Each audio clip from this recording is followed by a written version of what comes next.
going on, guys? And welcome in to the Bench is Clear podcast, where we cover the best rivalry in all of sports. I am Jesse Gutierrez, and I represent the side of the San Francisco Giants. And I'm Tyler Coe, and I represent the 2020 World Series champion Los Angeles Dodgers and the recently departed Lancaster Jethawks. R.I.P. Damn. Why'd you have to go there? I was going to comment on how nice your sweater looks. It looks like you just opened it and you just couldn't wait to put it on. You know, like I've had it since October, so that looks really new. Have you not washed it? I have. Bro, I use a certain laundry detergent that is good for dark colors. Keeps them from fading. I don't fuck around. Because you don't use white colors because you are racist. That's incredible. Yes, 100%. Unbelievable.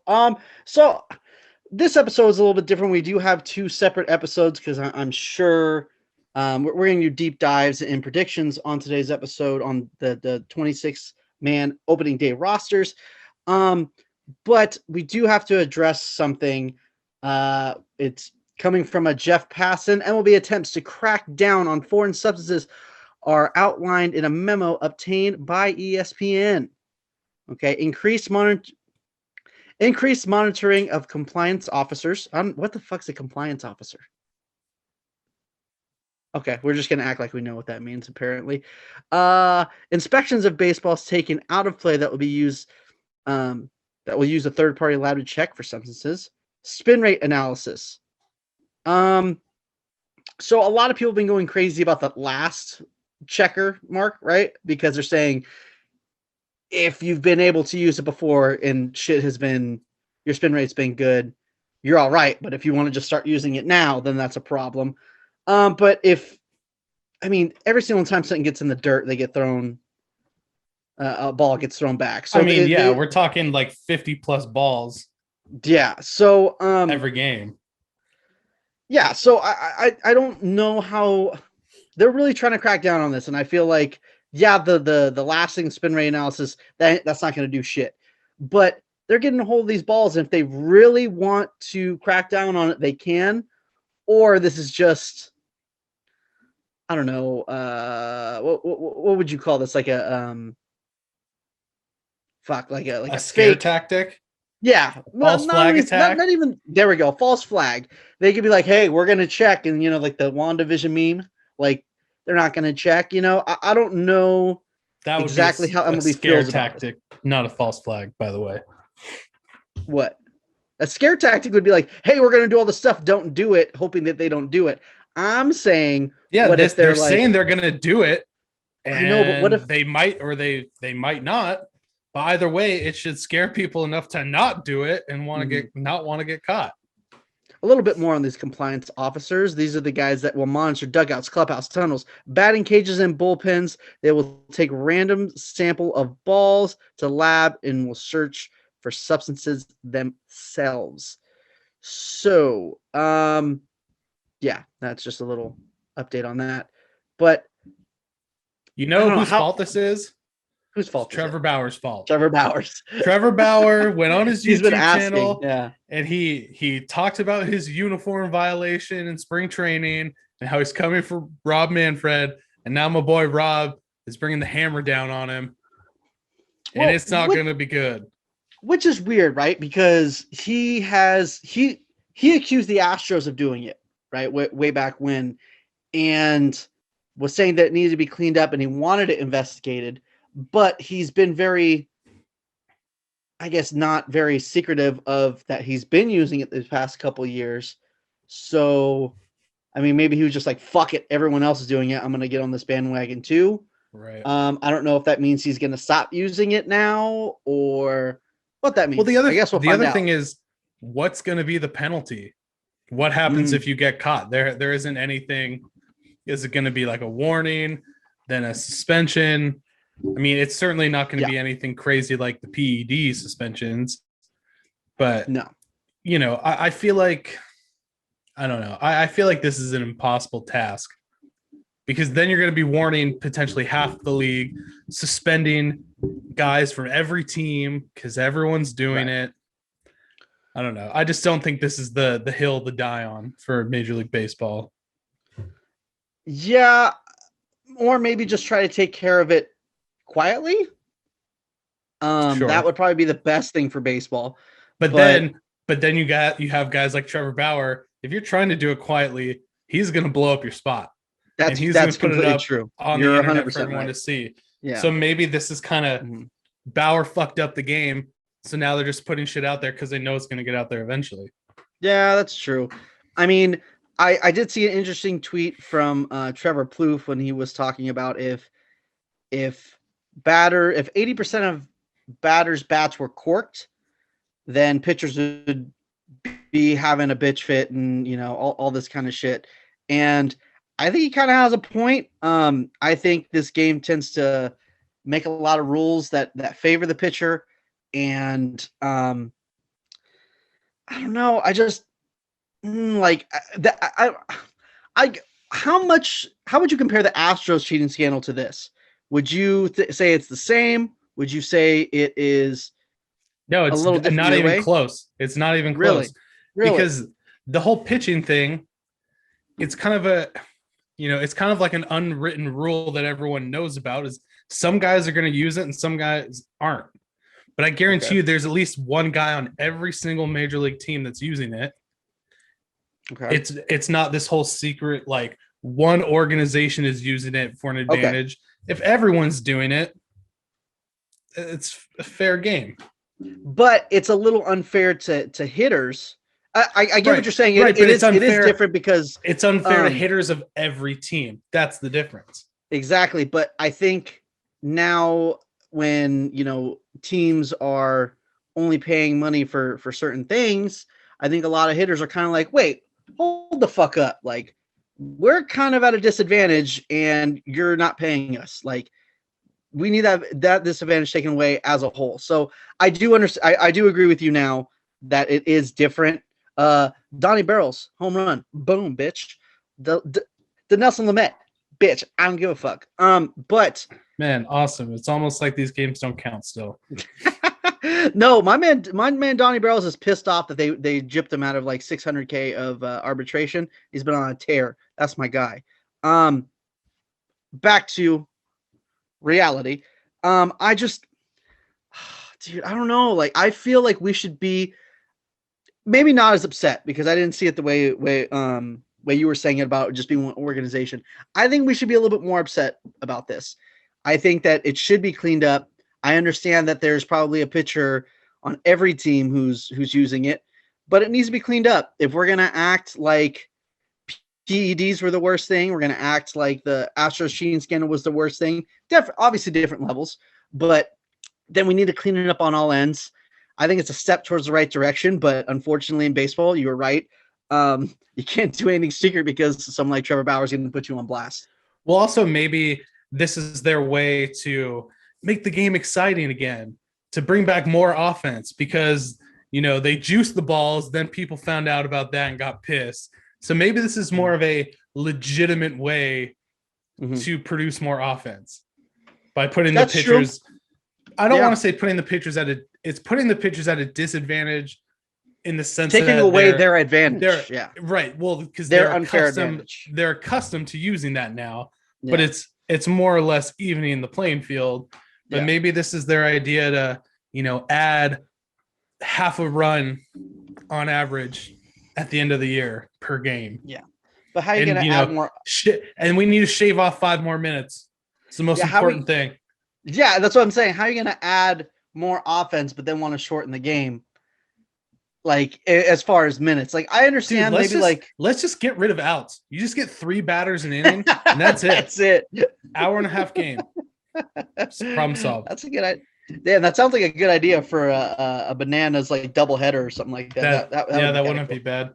Yeah, Savannah Bananas, hit me up. Marketing strategist. Exactly.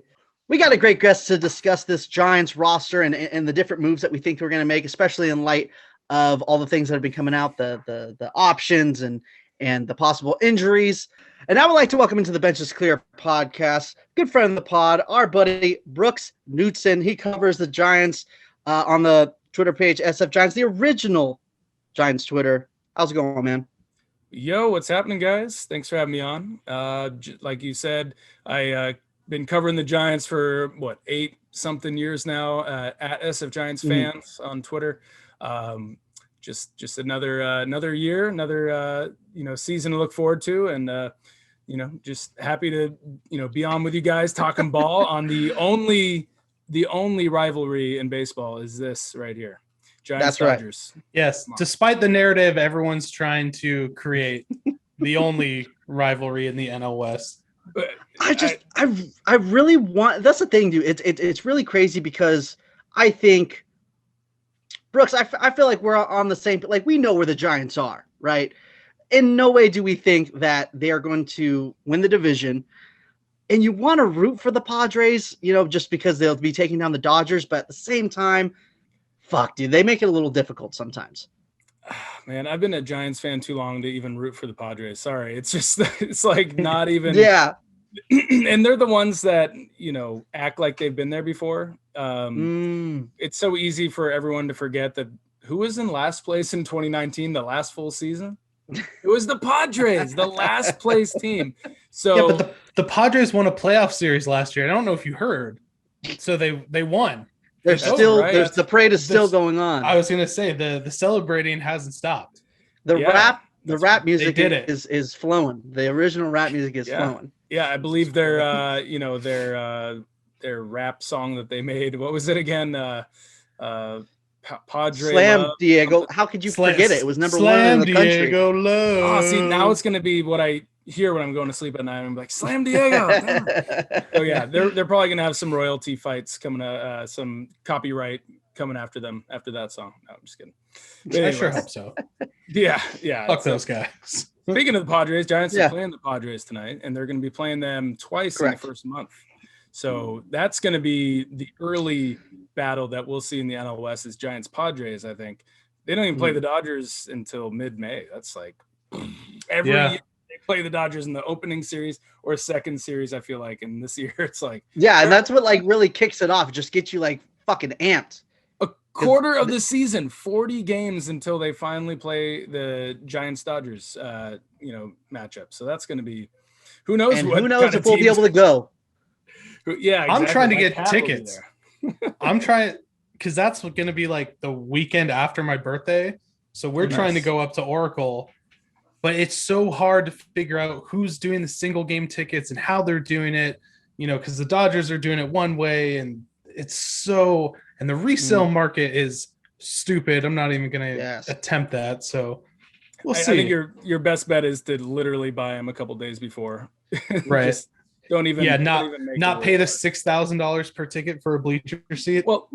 Well, I mean, you've been to Oracle Park, half the fun is just walking around anyways, you don't have to have like a great seat for that to enjoy it, so I would say wait a couple days before. And then if you have to get a third deck, do first base side. So you get to see the Bay Bridge too. Yeah. That's the spot right there. Yeah.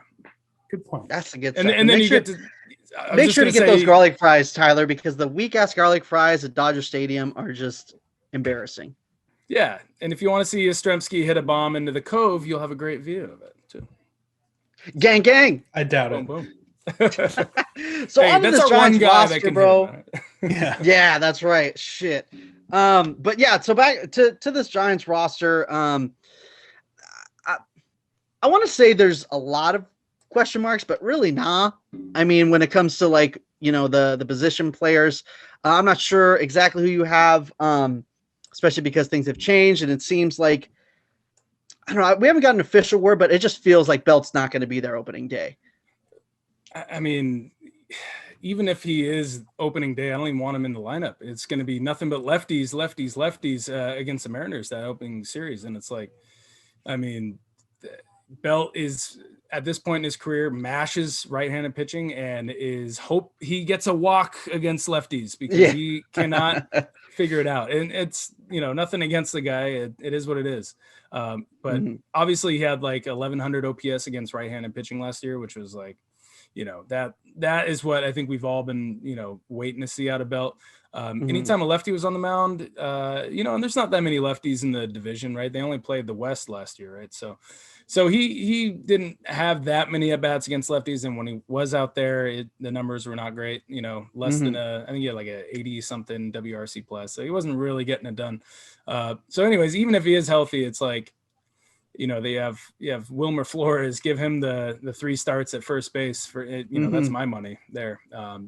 But yeah, I don't know if he's gonna be healthy enough to even to make the opening day. So yeah, and it seems like there's just one righty bat too many, right? Like, especially with, obviously, because the DH isn't going on this year, unless they try to sneak it in like they snuck the still got a chance. So if that happens, then we're good.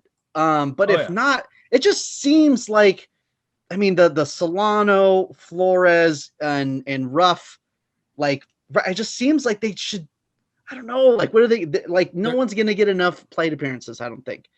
They're platoon guys, Yeah.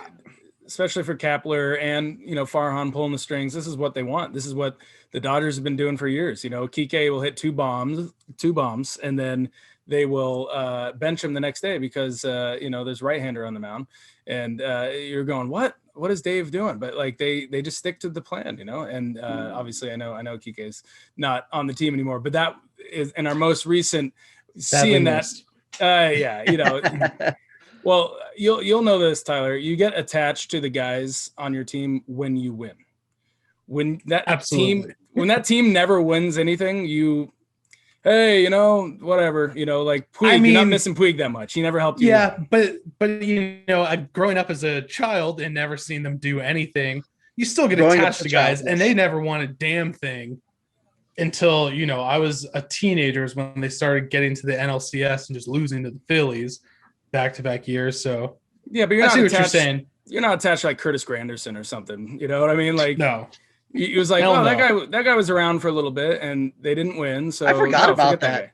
I know. I had to pull like funny.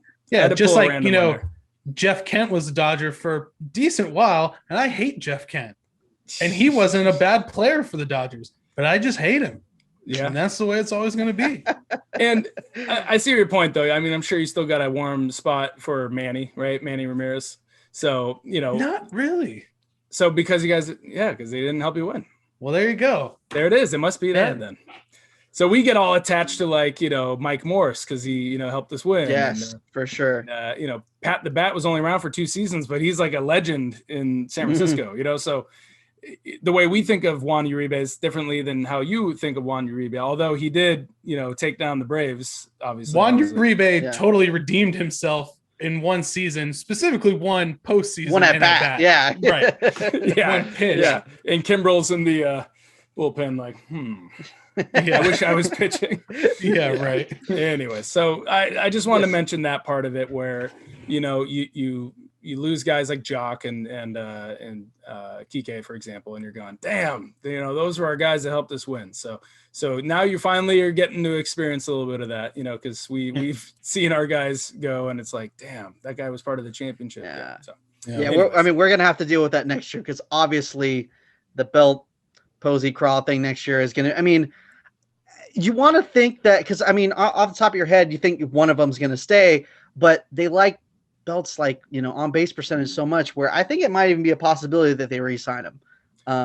But I just don't see Craw making it. I think outside of San Francisco, a lot of teams really value Crawford and Belt, and obviously Posey because the age, the not playing well for years, the hip injury, all that stuff, all that aside, any team would bring in Posey just for the leadership alone, right? So, So no matter what, every team would take Posey. But for the other guys like Belt and Crawford, I think a lot of teams would slightly overpay for a couple veteran championship guys to help groom, if Crawford went to Tampa Bay to help Wander Franco get acclimated, right?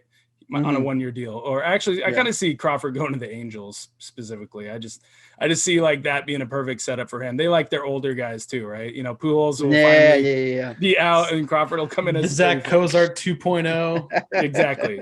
But I think Forever Giant. Yeah, and the reason why I don't see those guys going back to the Giants, Crawford and Belt, because I think they're still going to get upwards of $10 million whatever it is, whether it's 10 million Really? for a year or like 2 years 15 or something like that, where like the total grab will be somewhere in the double digits. So I don't see the Giants doing that. They just have so many guys that they'd rather invest in. And man, we could talk about all the shortstops available next year. Oh my God, it's like crazy. Yeah. It's crazy. Yeah, I mean, that's why I feel like he has. I feel like there's almost 0% shot Crawford's coming back, but I just think maybe Belt. But I mean, I would, if it was one of those three, I would think Posey. I think Posey's going to be there for on a couple 1 year, 2 year. And the reason I think they do that is because I mean I don't know, they signed Panda and Pence last year, so it's a major league deal. So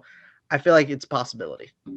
Yeah, I'll say I might give Crawford the edge to come back just because the Giants don't really have a shortstop ready to replace him right now, Right. So unless they miss out on like Trevor Story and they say, come back, Crawford, we just want 1 more year and we'll platoon you with somebody else at short, whatever, the DH is coming, all that stuff.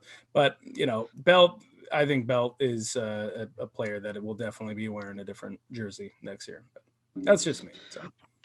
Well, we're on my list right now. I don't have him on because of what we were saying. We don't think that he's going to be ready for opening day. So as far as position players, I got Posey, Casale, Flores, Solano, B. Crawl, Longo, La Stella, and in the outfield, Slater, Yaz, Dubon, Ruff, and Dickerson. Yeah, it's pretty much set in stone, those guys. I don't think.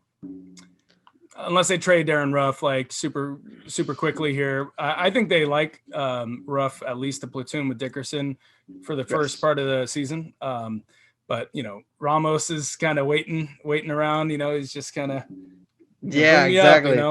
Up, but there's injury question marks with like Slater, for example. So you can't really just I don't know. And a center field question. I mean, I really wanted to get on here and really state my case for Duggar. Because of how good he looked this spring and his elite defense and all this kind of stuff. Obviously, they optioned him, so it's not going to happen. So I can't even make the case. But, I mean, there's a lot of questions in my mind, at least, about Slater in center field. I mean, are we just going to leave Dubon there? Do you think Yastrzemski's going to make a step up? I would. Okay, so for me, I've always been lobbying for Slater to get into center field, right? The guy threw really? He was in left field one time and he threw a ball to home at 99 miles per hour. That guy's got a cannon for an arm. That's what you want in the center. I'm not trying to talk shit about Slater. Slater's probably one of my favorite guys. Slater, one of the guys right now. Yeah. Use a bitch and I ain't. I got some questions about him in center field. Like that worries me just a little bit. Well, it's also tough because he's also right-handed. And so is Dubon, right? So the platoon ain't there. So that's exactly what that was going to be my main case, and how they would need to trade either Ruff, Solano, or Flores, obviously whoever has the most value and give them the most return, and then have Slater be the platoon in left and probably going right when Yastrzemski goes to center or something like that. Well, as Farhan knows, a guy like Slater is just one little tweak something away from missing a couple weeks, right? He's just true. And I hate that he's getting that kind of reputation right now. He's hitting right now, by the way. So. I know. I'm just taking a peek at him. I'm waiting for him to bomb one out of here. But Slater had a great year last year when he was on the field against left-handed pitching, just killed him. And then in his at-bats against righties was just not good. And I think he's better than whatever last year in the platoon. Mm-hmm. So, and he does that. He takes walks. He's a good all-around guy, especially against lefties. So the reason why Darren Ruff is sticking around too is because they haven't really made the official word on the DH yet. So you're not going to, either cut or get rid of Darren Ruff. And I think Ruff is pretty solid for, I think everyone thinks of Darren Ruff as 2016, Phillies. Like when he went to, I think it was either Japan or Korea or something, he just bombed crazy, like 35 jacks every year. And the Giants brought him back, back to the States. And great year last year. He had a great year when he, I think it was only like 100 plate appearances.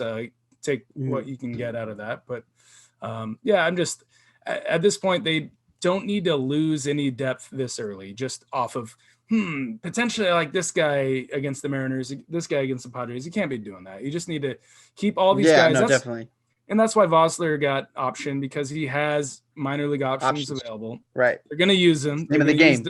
Same thing with Duggar too. That's why Duggar's got options. So. Yeah, I think I'm just scared because it seems like there's some guys it just seems that Farhan just doesn't like, the Chris Shaws, and it just seems like Duggar's on that list. And I don't know, I just feel like they need that 40-man spot. I would maybe even say Jalen Davis might get let go because of how bad he looked this spring, and it's like, fuck, dude, when's it gonna happen? I think Duggar kind of passed Davis in my head. But I'm glad he brought that up. For like a split second, I was like, yeah, maybe Davis isn't going to stick around very long. And I was like, I got to look at his stats one more time 2019. Yeah, I was like, oh yeah, he did hit 35 jacks. Yeah, combined in all those levels. That is something Duggar will never be able to do, is hit 35 Correct. homers in a single hands down minor league season. That's not his game, which is he's all defense, get on base, cause some havoc. He's always had, Duggar, he's always been good against lefties and righties in the minors. I always just struggle with, the guy hasn't done it at the big league level. I'm like, he had a couple of bats, and then a week later he had a couple of bats, and before you know it, like 40 plate appearances for that whole year, and you're going to say he's not ready? I mean, it's like, give a guy a whole month and tell me, what if they did that with Willie Mays? He's, 1 for 20. Let's cut him. Yeah, exactly. He had a horrible start to his career. Mm-hmm. So anyways. Yeah. So that's, like I said, you can't lose depth at this point going in, and especially about the DH. But then again, Farhan's kind of known for kind of like bell ringing DFAs and trying to keep people. So he is the roster churn champion. He's always roster churn champion. Yeah. That's a nice flow right there. That is roster churn champion. I like that. That's right. And he's like the guy in your fantasy baseball league that's at like adding somebody at like 11:59, like, if your team doesn't, or if your league doesn't have like the waiver setting, and picking up a guy just for that start, and then like at midnight he's cutting him already because he gets in his roster that day, and he's just constantly fucking cheaters, bro. I can't stand that. Oh, we had a league like that one year, and it was there was Jesse and I were in a league together a long time ago. I don't know if you remember this, Jesse. That's right, you were a part of it. I didn't read the rules apparently, and everyone started talking mad shit to me because I was that guy picking up dudes just for one start and dropping them. Yes, but I didn't know that was an unwritten rule. Here's the thing: you weren't there the last season when someone was doing it, and I was like, "Hey, bro, you can't be doing this." Like, we did it because we want to pick up guys like injured players and yada yada. You can't just be picking up starters for the day. Like, I don't want to have to try to figure out how to get this right in the settings and try to figure this out. So just stop doing it. And he wouldn't fucking stop. Well, so then when you did it, everyone just had like flashbacks. Everyone. Exactly. Everyone just started flashbacks. It's like, who is this guy? Fuck this guy. So that's what happened. Hey, do whatever it takes to win, man. That's what I'm saying. That's win that $20. Yeah. So go. I have a quick question for you guys. Yeah, what's up? I don't know if you guys were going to get into this, but I watched the Jeff Passan, Drew Robinson story. Awesome story. Where does he stand? Has he been reassigned or anything yet? He wasn't even in camp. He wasn't a non-roster invite? No, I haven't seen him in one game. Oh. No, yeah, he definitely was not invited. And they, a lot of these are head scratching anyways. Like one of the top prospects for the Giants, Seth Corey, wasn't even invited. And, everyone's like, is he injured? What's going on there? But, they have their reasons. I mean, they invited 72 players to camp. They really wanted to get a look at these guys that they haven't seen before. A guy like Seth Corey, they have their scouts watching him and stuff. But a guy like Sean Jelly, for example, was in camp for a little bit. I think he got a couple innings, but so where does Drew Robinson fit in? He's just knowing that he's a guy who has I believe he has options. he's not on the 40-man roster, so they didn't really need to add him or anything. So he's going to be getting some work in starting April 1st. I believe that's when the minor league camp starts. So right. So, but yeah, I mean, we all want to see, obviously his story of comeback is just very remarkable, and it's just it took the baseball world by storm, definitely. So I can't, if he cracks a major league lineup again, I cannot wait to see him get that first at bat. That's going to be incredible. And hopefully there's decent amount of crowd at whatever stadium it's at, and they give him a nice ovation there. So but yeah, that was a good question. I checked on him recently too. I was like, yep, he's still just kind of chilling, waiting for some at bats. So outfield in the Giants system is tough, man. There's so many. Yeah, right now that's probably like one of their deepest spots. Like it went from having Denard Span, the worst, Gerardo Parra. Gosh, we couldn't buy. Austin Jackson, come on, man. Oh, come on. I really like Jackson. Had a good opening day a few years ago against the Dodgers. I remember that. Oh yeah, that was his. That was about it. One moment. Yeah, that was about it. Double to the gap, and that was it. No. Just kidding. Yeah, I think that might be his only hit. Onto the bullpen. I got Whistler, McGee, Moranta, Rogers, and Alvarez. I'm really torn, right? Because I think there'll be two more spots there, and I feel like they can't keep, Harlan Garcia and Wandy Peralta. I think they can't keep both of them, so I think it's gonna be a choice between the two. And the same thing, I think they might need another righty, so they might go Yamagaki or Tribino. I think they might want to pick one of those two, but I'm not sure. If I were to roll the dice, I would probably go Tropiano. Tropiano, and I forgot to look up exactly what they did this spring, but I'm gonna go Garcia. I think I'm gonna go Garcia. I think Harlan Garcia is a lock. He's out of options, so he's. Okay. Unless they, does Peralta have options? Yeah, he's got an option remaining. Oh, then it's definite. That's the easy one, but that's a lock. Yeah, but Harlan Garcia could get traded. They do have so many lefties. That's true. They have more lefties on the horizon, like Sam Long. Caleb Berger's getting stretched out. I mean, these are guys that they're going to be giving innings to this year. So I think guys like Wandy Peralta are, on the bubble here of, might not be in the organization very long. You saw the Yankees having all these injuries to their lefties, Zach Britton and I'm forgetting the other guy, but Justin Wilson, I think. Both those guys are dealing with big. Fuck the Yankees anyway, so who cares? No, but the reason why I bring it up is they might be scrambling right now if their only lefty in the bullpen is their closer, Chapman. That sucks. Yes. Think about Kike coming up going, I mean, he hits righties, but I'm thinking of somebody on the Red Sox that's licking their chops against all that right-handing pitching. Oh, Christian Arroyo is on the rise. I'm not sure if you've seen. He's hit some bombs in Boston. He was supposed to replace Panda in San Francisco. Turns out he's going to replace him in Boston. Yeah, Arroyo. It's he's well traveled at this point. He went to Tampa. Yeah.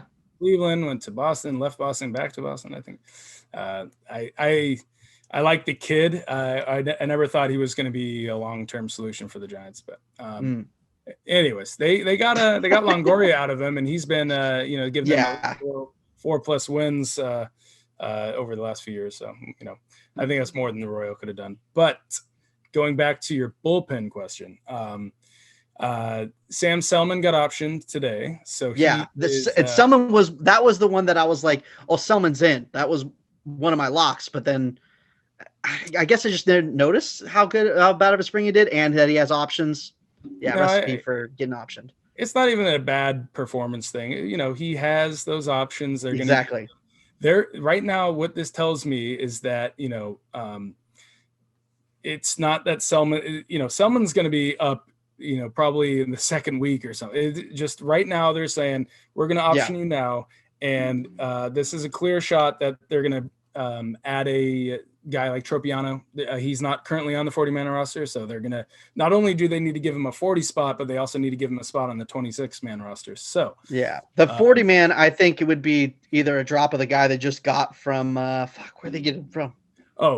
Ashton Godot, definitely going to be the next guy. Ashton. That's what I was trying to remember. Ashton from Ashton Kutcher. He's a roster churn piece for exactly. He's an RCC. Yeah, I feel like he turned champion right there. It seems like he's gonna be in Sacramento. Like they always find a way to sneak him through waivers. So yeah. I mean that's the plan. He's the next guy to go. But if it gets as far as going to our Duggar versus Jalen Davis conversation, I feel like they think dare. No, you might like this. Okay. Duggar is more likely to clear waivers.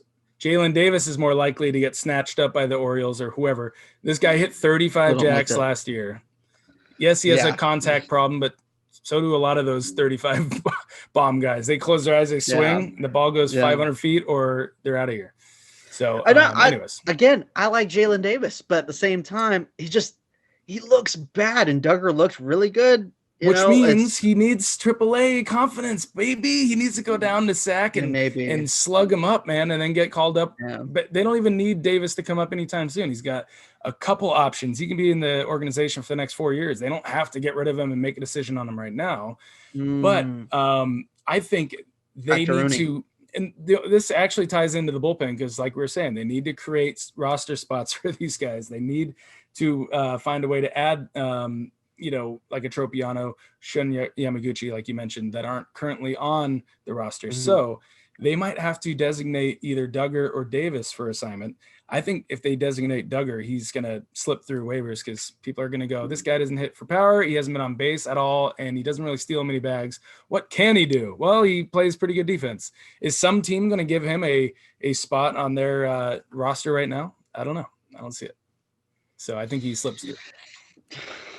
All right, crush my dreams, why don't you? Shit. So anyways, you're so flustered. You're so flustered and sad. I'm so freaking pissed. Hey, don't get all obsessed with minor league numbers now, okay? The good stuff isn't as good, and the bad stuff isn't as bad. Okay? Yeah. All right. Well, I think with this season, it's really weird. Like, coming off the 60-game season, does that mean that starters are going to be more rested so they're able to throw a full season, or are they going to need a little bit more building up?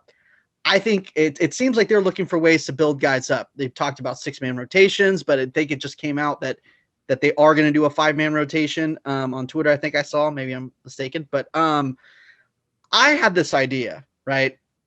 That they do the bottom two starters, basically 2 long guys, right?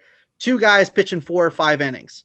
Okay, so I figured the guys who can maybe take it the most would be Cueto, Gosman, and DeScalfani. Those are those guys are a staple. But I'm thinking the last 2, rotation spots, we're going to go a combo of Logan Webb and Caleb Berriger because, obviously he wants to get stretched out to a starter. Eventually, not opening day. Yeah, well, I'm putting him on my opening day roster. Berriger, really? Yeah, and I'm thinking he gets like maybe 3 or 4 innings, build him up that way. And then the last would be Sanchez and Wood. And it seems like Wood's having a little bit of an injury issue. In that case, you would do Menez instead of Wood. But that's an interesting take because, they optioned Selman and they didn't option Berriger. Mm-hmm. Interesting. Yeah. I think the only curious thing with Berriger is they haven't let him pitch more than an inning. So that's why I'm like, are they not liking him as a starter, or No, it's just. Or they're just gonna wait till the last minute. He's gonna be optioned, maybe. I think he will be optioned whenever because they want him to keep getting work that isn't crucial for gameplay. He's not going to go to Seattle and kind of work on getting stretched out. He needs to go to minor league camp, do that. So that's why I didn't really have him making the roster yet, but a lot could change in the next week or so. Aaron Sanchez. Okay, so I wanted to mention this to you guys. So, and Tyler probably noticed this too, watching the Dodgers. Tyler doesn't know shit. Yeah, you see. Yeah, that's true. Yeah, seen a baseball game, right? Yeah. I'm just a fair weather fan. He's a Lancaster Jethawks fan. Let's go. He takes down all that stuff when the show's over, and then he puts it back up. Right. No, just kidding. So obviously no split squads this year, right? Correct. So in the absence of the split squad, the Giants are using these like simulated innings. Yes, the sim games. Correct. Yeah. that is what they're doing to try to get them up to speed. You know, they had 72 guys in camp at one point, so there's not enough innings to go around. They were doing 6-inning games, 7-inning games. I mean, it was like the opposite of hurry up and get these guys ready. It was like, hey, we're going to do some 6-inning games. And it's like, you know, the season is right around the corner. What are we doing? So they've been doing, you know, like Aaron Sanchez. Yeah, he only has a couple of innings, but he's really pitched. I don't even know. I'm not actually digging through beat writers' articles to see if he had 4 innings, but I know they're getting their work. So I'm not like too worried about that. You know, we didn't even talk about the elephant in the room. You know, Alex Wood injured. What? Are you serious? Yeah. This is shocking. Enjoy. Hey, you know what? I keep forgetting they only gave him $3 million. That's he's got incentives. Right. You know? He can make more than that, but he's got to be healthy. I mean, it's like, you know, it's not quite like the deal they gave Kenta Maeda, which was like, you know, escalators every time he gets this many innings, he'd make $1 million and all that. It was a cool deal, right? I haven't seen anything like that. Which would still work with my logic because his is based on innings, not on starts. So, yes, I believe so. Yeah, 10. I think he needs 10 outs or something to get it. Yeah. Imagine like you get 9 outs, like damn that $50,000. Yeah. Damn it. Like Gabe Kapler start walking. No, bro, give me one more. You're or else you're buying me dinner. You know? Can you imagine? He's like, dude, I just struck out 2 guys on 6 pitches. You're done. You're going to the righty. I needed one more out. So, you know, there's incentive for Wood when he is healthy. He's definitely going to be starting. There's a chance to get a 6-man rotation for the Giants this year. For the sole purpose of keeping guys healthy, stretching it to instead of every 4 days, every 5 days. I mean, that could do wonders for it's no secret that the Giants have a bunch of these guys that have injury history, you know, in their rotation. I think even like DeSclafani might even be like one of the more healthier guys lately, I think. But yeah, they definitely are hoping for the best, but you know, we're not going to be shocked if Aaron Sanchez has a shoulder flare up. Wood back on the injured list. You know, Cueto's 36 almost, you know, so it is what it is. You know, and by June, you guys are going to be on the horn with Jeff Samardzija begging him to come back. I can't wait to see it. Good old Jeff. You know, his contract was better than people make it out to be.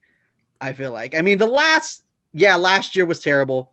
And I think there's another really bad year. But out of the 5 years, 3 of them were pretty good. Oh yeah, better than the time. Like it wasn't like a steal. It wasn't even maybe market value, but it was. Maybe you could definitely agree. I mean, argue that it's market value. Yeah, he was given like 3-win seasons or something. I mean, Shark had the last taste in your mouth was pretty bad. I understand what you're saying, Tyler, but guys get injured. You know, you can't. Giants have had worse contracts. Yeah, I'm just saying. You know, the Dodgers don't have wide receivers on their team. They have baseball players, not football players. That's all I'm saying. Yeah, exactly. I think that's true. It's all being an athlete, bitch. That's true. You know nothing about that. You wouldn't know anything about it. You wouldn't know nothing. I'm gonna strike you out in a couple weeks with a torn rotator cuff. Jeez, I have a question. Go for it. No. Go. Who had a question? Hit me. I have a question for Tyler. How confident are you that the Padres will be the number 2 in the division? And that's not to say they won't be number 1 or won't be number 3. You can decide on that. But where do you see are the Padres the lock for number 2? I'm just curious. I'm fairly confident. Your cat got up when you said that too. He was like, "Oh, it just got good." Padres. No, I'm fairly confident. The one thing that I thought was funny, and Jesse and I have touched on this in earlier episodes, is I've heard people saying, you know, the Diamondbacks are going to be the number 3 team, the Rockies are going to be the number 3 team, and certainly we can say the Rockies are going to be the number Colorado 5. Rockies? I mean, that's what. Yeah, exactly. And the Diamondbacks, I feel like the Diamondbacks, besides Soria, didn't really do anything, and they weren't all that great last season. I mean, they are. It seems like Bum is healthy, so that's like a huge plus. But but I don't think that accounts for them jumping into 3rd in the division. Yeah, I agree. But I think the Giants will slot in at 3, and I think it's going to be between the Dodgers and the Padres. I don't want to say the Padres are a lock for 2 because I think they have the potential. They have the potential to win the division, and they have the potential to slide back to number 3. A smaller That's kind of chance, where but I yes, see them. I get what you're saying. You're saying ceiling. Yeah, They could if everything goes right and some things go wrong with the Dodgers. right. Sure. So yeah, I see them. I would say I'm fairly confident as them being the number 2, but I could see them anywhere from winning to slotting into 3 and missing out on that wild card, which would be awesome. Yeah, that would be a sad Diego or something. But sad dude. I don't know. I couldn't think of anything. Jesse, you got to edit that out. Wales So when it happens, China. So when it happens, we can make the rap music video before anyone else does. That's right. Yes. Yeah. We'll do a version. We'll do a version of "Hit 'Em Up," and we'll do it that way. They'll wear the what brown jerseys, the brown Padres jerseys, and we'll go sad, Padre Brown. Boom. There's your song right there. That's all That's a hit, baby. No, $1 million ideas. I'll tell you guys this. I just, it makes me chuckle when I think about the Padres and how they're supposed to be, at worst number 2 and a wild card, contender. And yeah, they have all the talent and all that, but it just reminds me when they brought in the Upton brothers and Kimbrel and Matt Kemp, and it was just like this new look Padres, right? And then they went out and just like didn't do anything, right? And yeah, I'm not saying they're going to do that again, because they have the talent. They have what they didn't have then was they didn't have the farm system then than they do now. So if they have some injuries, which they are constantly having injuries, and I'm not going to go crazy on the Padres stuff here. It affects the Giants, right? Because that's the one team the Giants are chasing, as Yastrzemski hits one way out of here. And not only that, he almost just got hit in the head like 3 times. Like, this guy was not. Yeah. He ducked out of the way. Yeah, I just wanted to say that against your San Diego Padres, Yastrzemski out of here. Is Lamet still pitching? No, it's not Lamet anymore. It's Morejon, the other lefty, right? Yeah. Yeah, I just don't like this. I don't like this narrative that the Padres, just by getting these players, are all of a sudden like some powerhouse. I get that these guys they signed are, some of them are generational talents. But, and the thing about Fernando Tatis Jr. for me, he is still yet to play a cumulative full season. He's played 120 Major League Baseball games. 120. So this whole idea that he's the face of Major League Baseball and all this crap, I get it. He's an exciting player. They should market him. And he could be, for sure. Yeah, and his contract, it could go either way.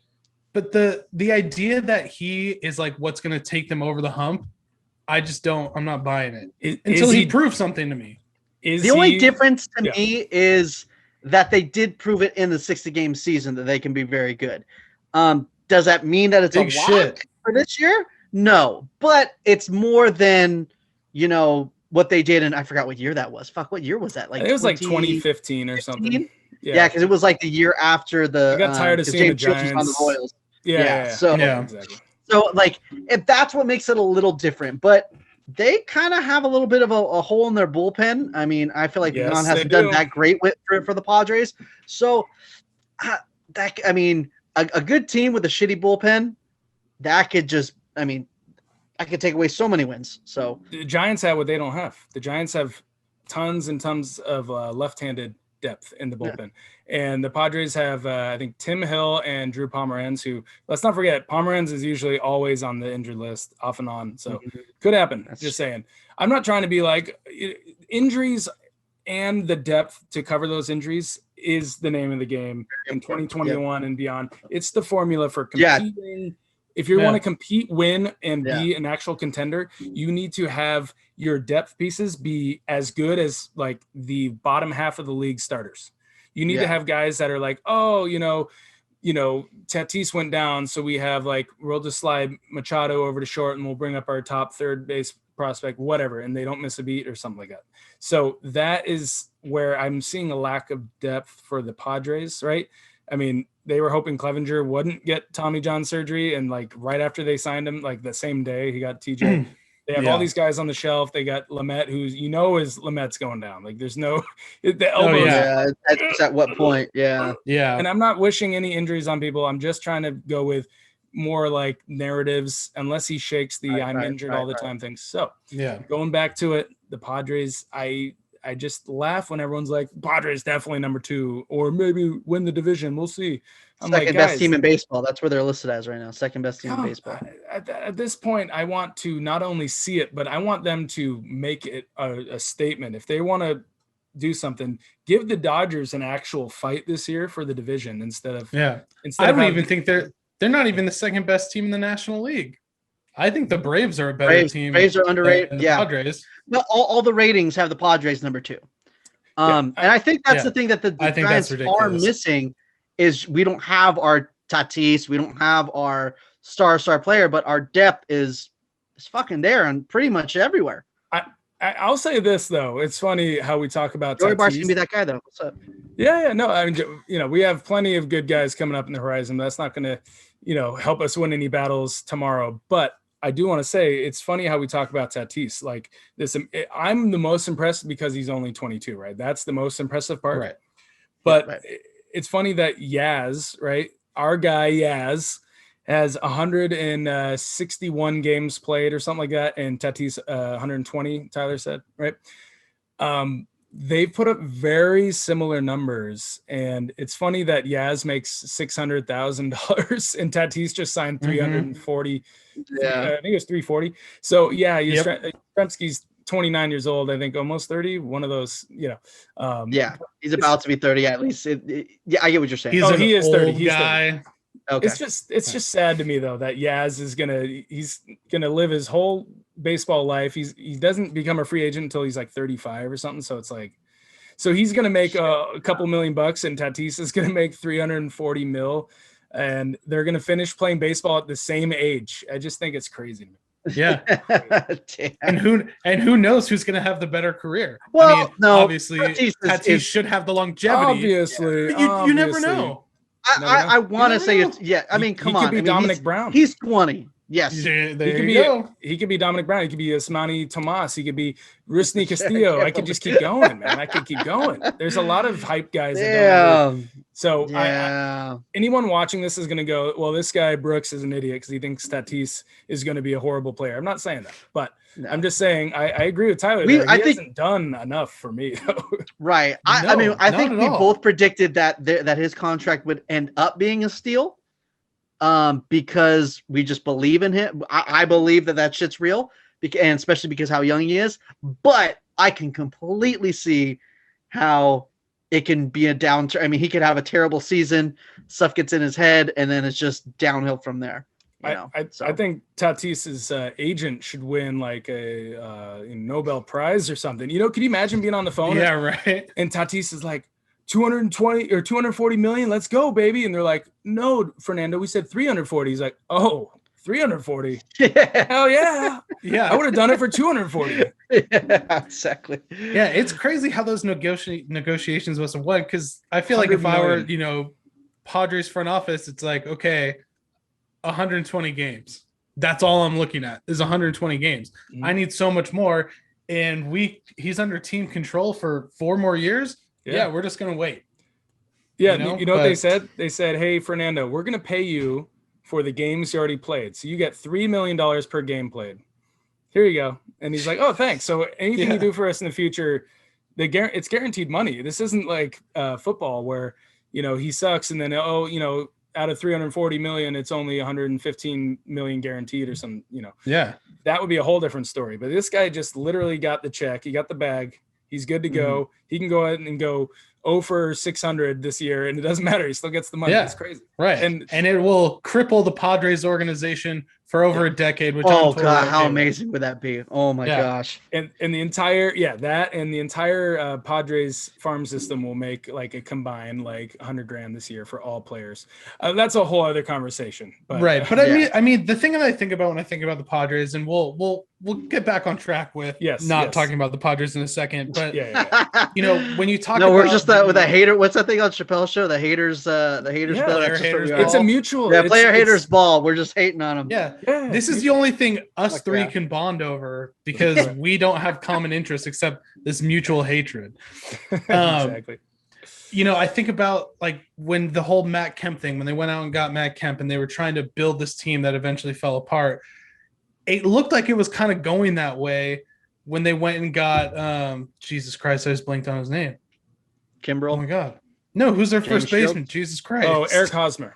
Eric Hosmer. You're good. When they went out and signed okay. Hosmer, and that was like their big signing, and then they got Machado, and it's like, okay, they're kind of building momentum. But yeah, I mean, if this doesn't work, if this doesn't work out, I mean, Jesus.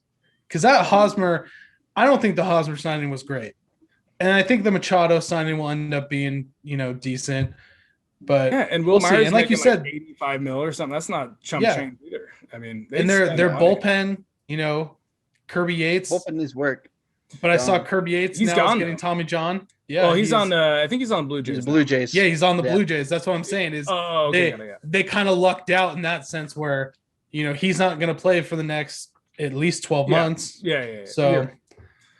Well, we'll see what happens. But no, them being the second best team in baseball, complete bullshit. Everyone here agrees. Yeah.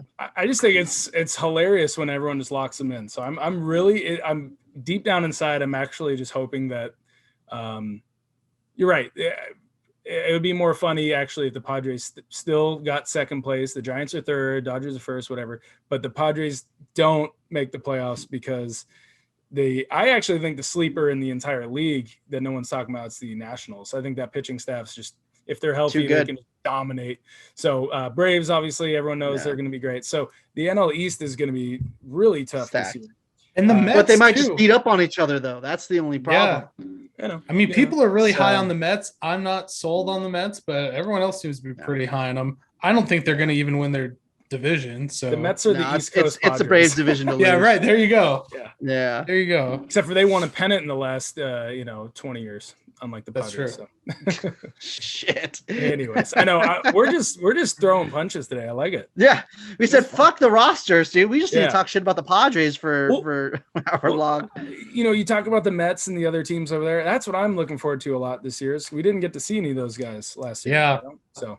I want to see the Giants beat our old buddy Nolan Arenado and the Cardinals. Giants Cardinals, that's a rivalry that's more one-sided, and the Dodgers Cardinals is a rivalry too, which is kind of more one-sided. Yeah, exactly. Yeah, a little bit. I do hate me some Cardinals. That's for and the Cardinals hate the Giants. That's for sure. So I hate the city of St. Louis. Goldie and Arenado, it's like, dude, we're never winning a fucking game against them again. Yeah, that's we're done. That's gonna be tough. It'll be amazing if the Giants can pull out a win like that. But just one. Yeah, just one. Just one. No, it's good. But Brooks, man, thank you so much for coming on, bro. It's been awesome to freaking try to break this stuff down. Hell yeah, man. So hopefully we'll be able to have you on at some other point. And yeah, man, thank you so much. I'd love to come back on. It's gonna be hopefully a long year, 162. I'm strapped in, ready for it. I'm so excited. I mean, it's just Christmas Day coming up right around the corner for all of us baseball fans, and you guys keep doing what you're doing on the Bench is Cleared. I'm gonna keep watching, and definitely love to come back on soon. Talk some ball. Definitely, man. Appreciate it. All right, guys. All right. As always, this episode has been brought to you by Renovation Candle Company, where you can get 30% off any spring candles. No promo codes required. Just add it to your cart, check out 30% off. We got you. Yeah. High quality. I wish I didn't have I couldn't find the candle, so I would rather do the candle, but this is just a box that the soap comes in. But yeah, buy some shit. Free packaging. Shit. Do some shit. Eco-friendly. We're not thoughtful. The people at Renovation Candle Company are thoughtful and buy their shit. Thank you so much for listening. Make sure to be subscribed to us on your favorite podcasting platform. Subscribe to us on YouTube. Write us a review on Apple Podcasts. Help us grow. All right. Help us in the review. Forward. Say who you think is more handsome, Jesse or myself. And remember, I have a full head of hair. Hats are an amazing thing. Yeah, you got those on me for sure. But I do got the tan, so that's one thing on you. It's just superior genes, Armenian genes. Wow. No. You got in some dangerous territory right there. But yeah, thank you guys so much. Make sure to be following us on Twitter, Bench is Clear P, Instagram, Bench is Clear Podcast, TikTok at Bench is Cleared. I think that's it. Thank you guys for listening. We'll see you guys next week for our season predictions.